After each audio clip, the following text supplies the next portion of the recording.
আপনাদের মধ্যে অনেকেই রয়েছেন যারা হয়তো ভাবছেন 2026 বিধানসভা নির্বাচন বিজেপি বনাম তৃণমূলের লড়াই হবে। আমি জানি না আলটিমেটলি বিজেপি বনাম তৃণমূলের লড়াই হবে কিনা, এই তৃণমূল বিজেপিকেও লড়াই করতে দেবে কিনা আমার জানা নেই, সেটা 2026-এর আগেই বোঝা যাবে।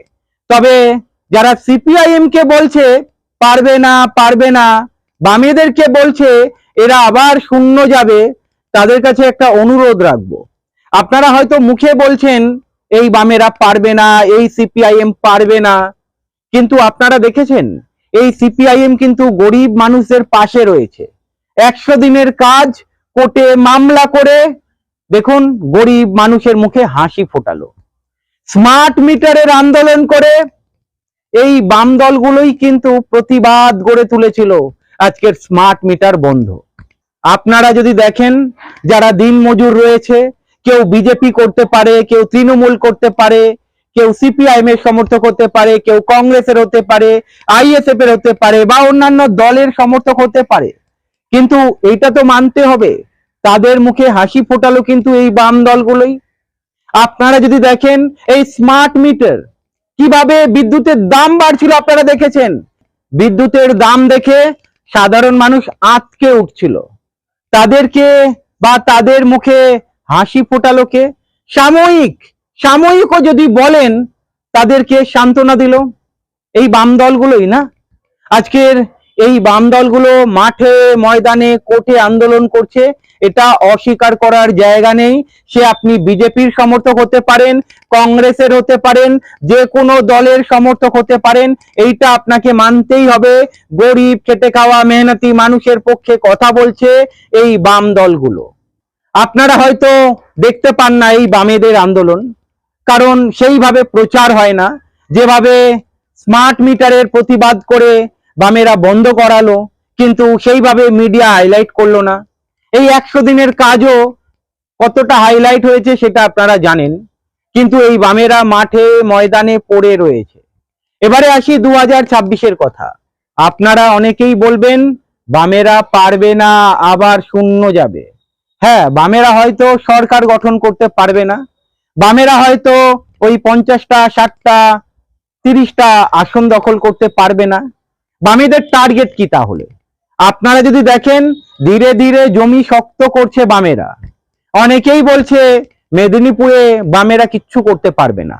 তবে আপনাদেরকে জানিয়ে রাখি, এই হলদিয়াতে সিটু সংগঠনের যে সম্মেলন হলো, সেই সম্মেলন দেখেছেন, মানুষের ভিড় দেখেছেন, শ্রম কোডের বিরুদ্ধে যেভাবে আন্দোলন গড়ে তুলেছে সেটা আপনাদের সামনে। হতে পারে স্ট্রিম মিডিয়া দেখায়নি, কিন্তু 2026-এ এই শ্রমজীবী মানুষ, ক্ষেত মজুর, কৃষক, গরিব মানুষ এরা কিন্তু বামেদের পক্ষে আসতে পারে, কারণ বামেরা কিন্তু ধীরে ধীরে তাদের আত্মবিশ্বাস বাড়িয়ে তুলেছে।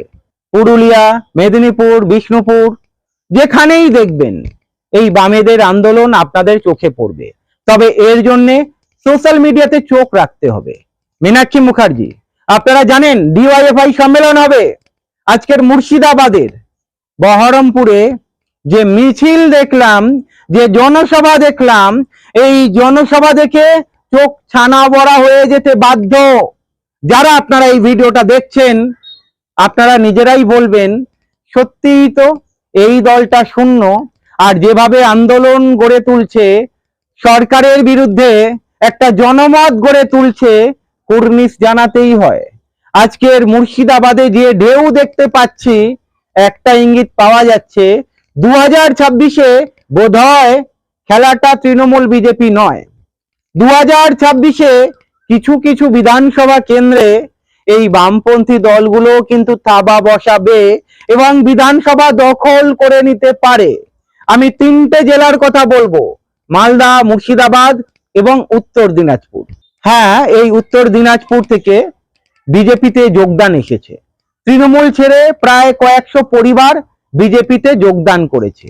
তার মানে এই নয় যে উত্তর দিনাজপুরের যে বিধানসভাগুলো রয়েছে সবকটাই বিজেপি বা তৃণমূলের মধ্যে লড়াই হবে।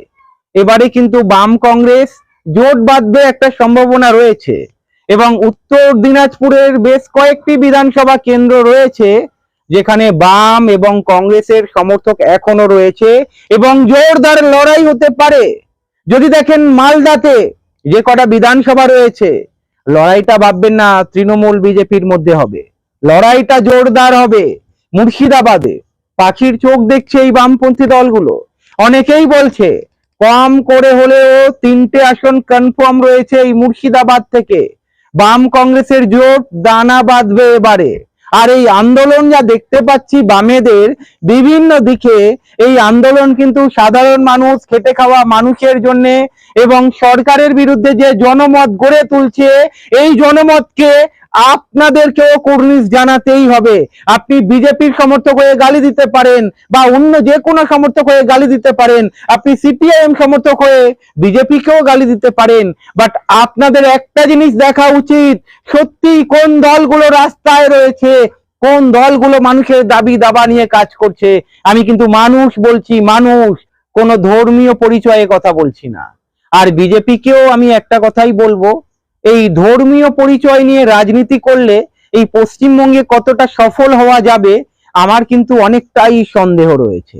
তবে বামপন্থীরা 2026-এ আমার মনে হচ্ছে না শূন্য যাবে। এবারে দেখুন আমার মনে হওয়া বা না হওয়াতে কি এসে যায়, সাধারণ মানুষ ভোট দেবে।